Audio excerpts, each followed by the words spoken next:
And Erin is, she's serving as the state director for USDA Rural Development here in North Dakota. We want to welcome you, Erin. How's your day going? Well, thanks, Dean and Justin. It's nice to be with you. The day is good so far. You know, it's International Women's Day. It is. I was waiting at home to get a new washer, so my washer quit on me, and I was like, of course it's being delivered on International Women's Day.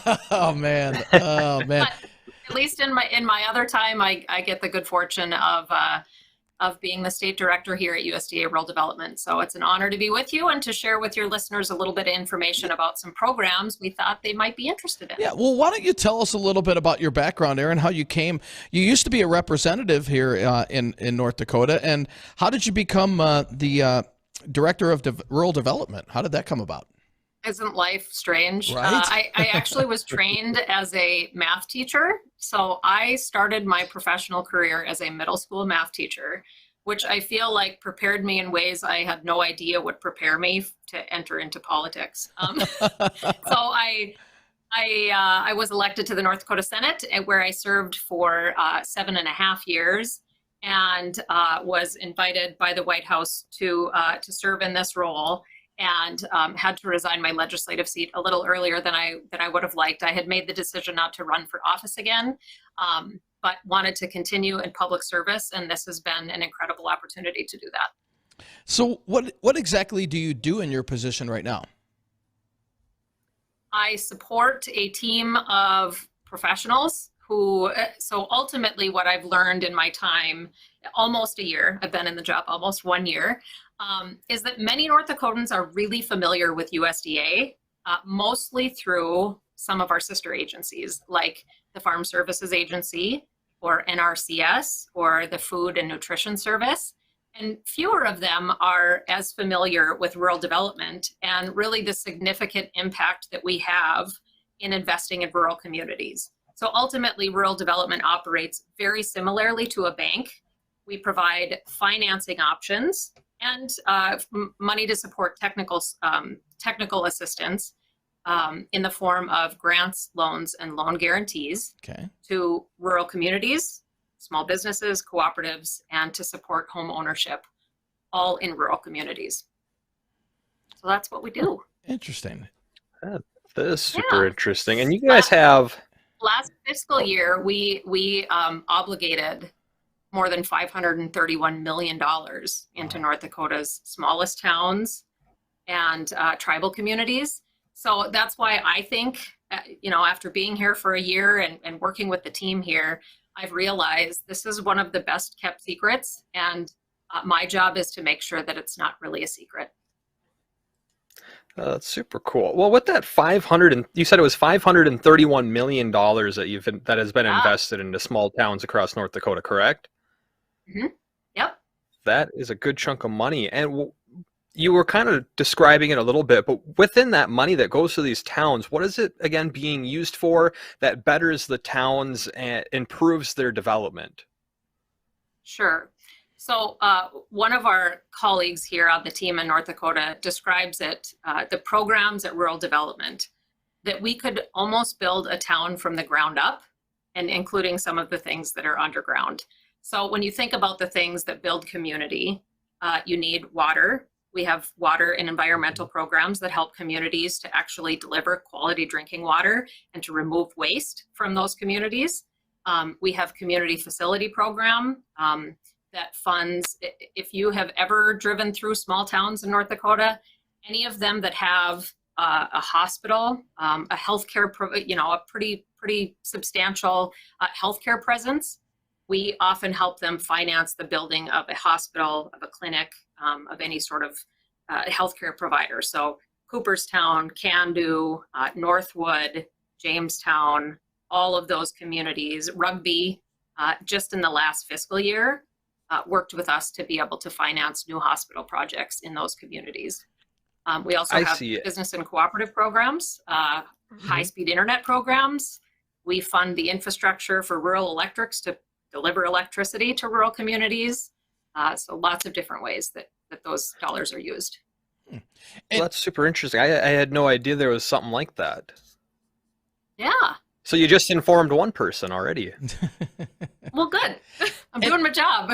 And Aaron, when you say rural communities, is there a certain size that rural community has to be? Like there's a cutoff on that you can help out? Yeah, that's a question we get asked a lot. A lot of those limitations are determined by Congress, and then we follow the rules that are set for us.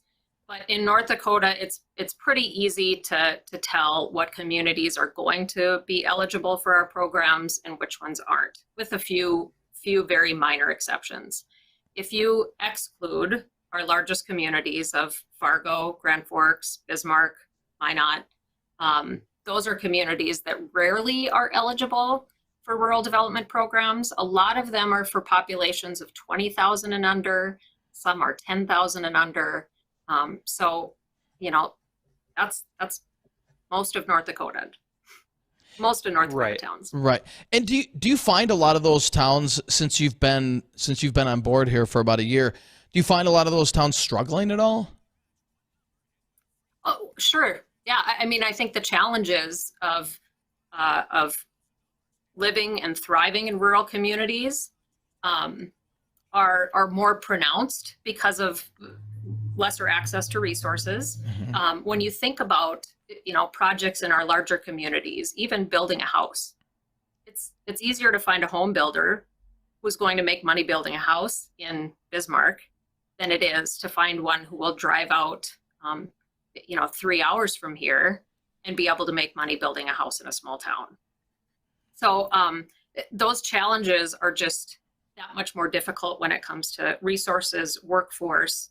But I tell you what, the people deserve as great a quality of life and access to resources as those of us who live in larger communities do. And more often than not, their leadership and their community spirit is more willing to look at all of the different options to make it happen. Right. And I had a couple of quick questions before we hit bottom of the hour here, Aaron. Sure. How, with this being done with these small communities, which is awesome, how difficult would it be for these smaller communities, the rural areas, to sustain themselves or to continue developing? How more difficult would it be without doing what you guys are doing? Well, to be fair, we are not interested in making bad loans either. So we make loans to folks who can show that they have the ability to repay them. But if you look at rural development's portfolio, we are like the 12th largest bank in the country based on assets. And that's because there's greater ability to take on that risk that happens when you're trying to take on the costs, the extreme amount of costs that it takes, for example, to put fiber in the ground to deliver high-speed internet. There's a reason why rural places are so often left out by some of the largest companies, and it's because they can't make money putting that infrastructure in place to get really rural, really remote people service. So the federal government makes money available to make that an actual viable option for places like North Dakota. Right. And that's a really big thing that's going on right now within North Dakota itself, is trying to get that high-speed internet across the entire state. And I want to say, this is what I heard, is that they want to be the first state that every single person has access to high-speed internet. Is that correct? So is that the main thing that you're seeing the money being asked for or used for? That is, so I will give credit to North Dakota. They were ahead of the curve in trying to deliver high-speed internet to really rural places. Now, through the passage of the bipartisan infrastructure law in Congress, which both of our U.S. senators supported and the president signed, that appropriated more dollars to create a really targeted program for grant money and low-interest loans to find those pockets of places in North Dakota and all across the country that have yet to be developed and to deliver the level of high-speed internet service that people deserve to be able to function in 2023, really. Yep. I mean, you basically Mhm. almost need it in today's world. And even with agriculture, there's being such a high demand for the technology increasing, For the sure. Wi-Fi, the GPS, it's all just becoming electrified, which is amazing, but you need to have access to it in the Mhm. first place. Well, Aaron is the director of the USDA Rural Development. We were talking about some of the grants for rural development and the high-speed internet, but there's other programs that you're focusing on, isn't there? There are, and I wanted to talk directly because I know this is kind of an ag-focused segment. I wanted to talk about three opportunities that really impact our agriculture producers and that sector. So thanks for the opportunity to talk a little bit about it. The first would be our Rural Energy for America program. The acronym for that is REAP, REAP. That supports any efforts that an egg producer or a rural small business would make to reduce their energy consumption and make their operation more efficient, or to produce renewable energy, likely through the purchase of a commercially available eligible technology like solar, wind, geothermal. So REAP offers grant funding of up to 40% of your total eligible project costs to make those upgrades and improvements more affordable for you. And a number of North Dakota ag producers across the state have already utilized this program. Places like Flasher, Gwinner, Devils Lake, Hankinson, Willow City, Kenmare. Ag producers have used this to replace lighting, heating, cooling, ventilation, to install more efficient grain dryers, uh, use automated controls to bring, again, down the costs of their operations. So that is one program. And with the passage of the Inflation Reduction Act, directed an additional $2.2 billion to rural development for REAP through 2031. So we're really excited about the opportunity to be able to serve more North Dakota producers and rural small businesses with that increase. And the average grant size across the country has been $50,000. So the more I'm able to share that opportunity, and our team is able to share that opportunity, the more interest there really is in making a jump to something that a lot of producers know they have to do, or they've been waiting to do, and this is kind of an incentive to do it. Interesting. And Aaron, we have a caller called in. They didn't want to go on the air, but they said they wanted to ask where you get your funding from. Is it from the Ag Bill? So the Farm Bill it does support some of the funding for rural development programs. Actually, most of the funding for rural development programs comes through the omnibus bill. So there, a lot of the policy directing us to administer programs has language in the Farm Bill, but most of our funding comes from the omnibus bill. Now, with the Farm Bill, I believe that's coming up later this year.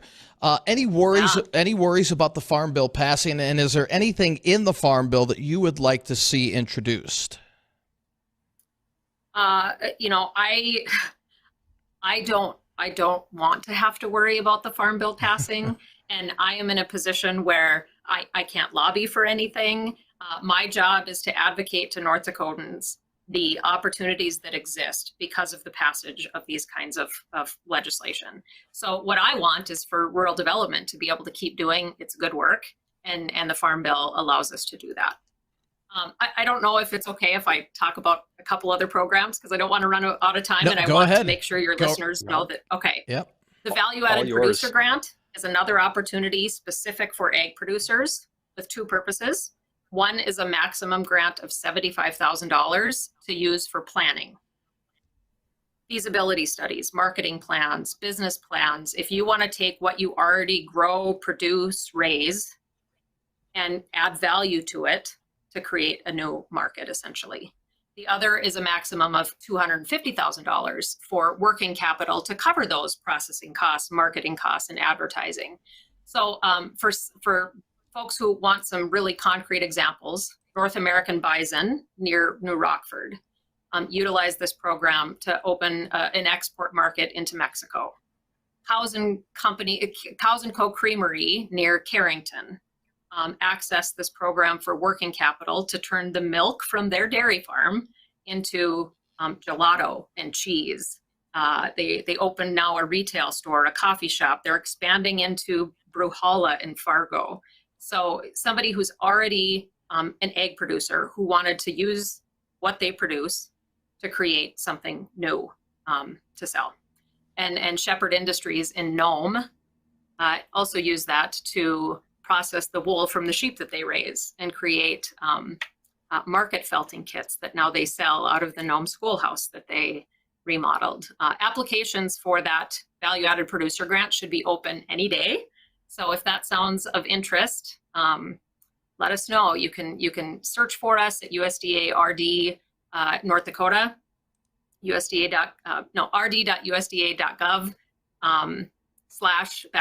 /ND, or just Google the value-added producer grant from rural development. And then the last way that we're really helping rural development specifically, USDA is investing $1 billion into expanding local meat and poultry processing capacity. So within just the last number of months, we announced a grant of almost $500,000 to a meat processor down in Little Mott, North Dakota. And that is specifically a program that goes to processors themselves. And we also have granted $15 million to the Lewis and Clark Development Group in Mandan, who will use that to establish a revolving loan fund that any meat processor in North Dakota can access. So they would work with Lewis and Clark Development Group if they need a low barrier, hopefully low interest loan that they need to expand or to get into that field. So wanted to share those. Hopefully it's ways that we're targeting federal dollars with accountability tied to it to ensure that we address gaps in the food supply chain, and we help local producers either get into markets that they would like to get into or make their operations more efficient. That's great. And Aaron, if it wasn't that is super awesome. Yeah, if it wasn't for what you do, what would happen to our rural ag community? So, I mean, I grew up in a town of 650 people in North Dakota. And I tell you what, they are some of the hardiest bunch of people you'd ever meet. When they see a challenge that they want to overcome, they'll figure out a way to do it. And oftentimes, whether I like it or whether I agree with it or not, there is this assumption that all government is bad, and that any access to a government program is somehow negative or a bailout or something. I mean, these programs exist for the purposes of literally improving people's quality of life if a rural community is a place that they want to live and raise a family and grow old, and to be able to keep our producers on their land doing what they do best, so that they don't have to drive 3 hours to be able to access everything they want to access from a community. Mm-hmm. Well, Aaron, I want to thank you very much for shedding light on this program, what it is that you do, these opportunities that are available for rural North Dakota, which makes up most of the state, believe it or not, for most people. If people want to get more information about these different programs, how they can maybe apply for some of these grants, and a little bit more information just about what it is that you guys are doing, where is a website or a couple spots again that they could go to get that information, or to maybe get in contact with somebody or yourself? Sure. So a couple ways. You can go to rd.usda.gov /ND. You can call us anytime, and there is no such thing as a dumb question. We can, if it's not something we do, we will at least give you, try to give you, a lifeline to somewhere else. Our phone number is 701-530-2037. And there's also a pretty cool resource that our national office just launched.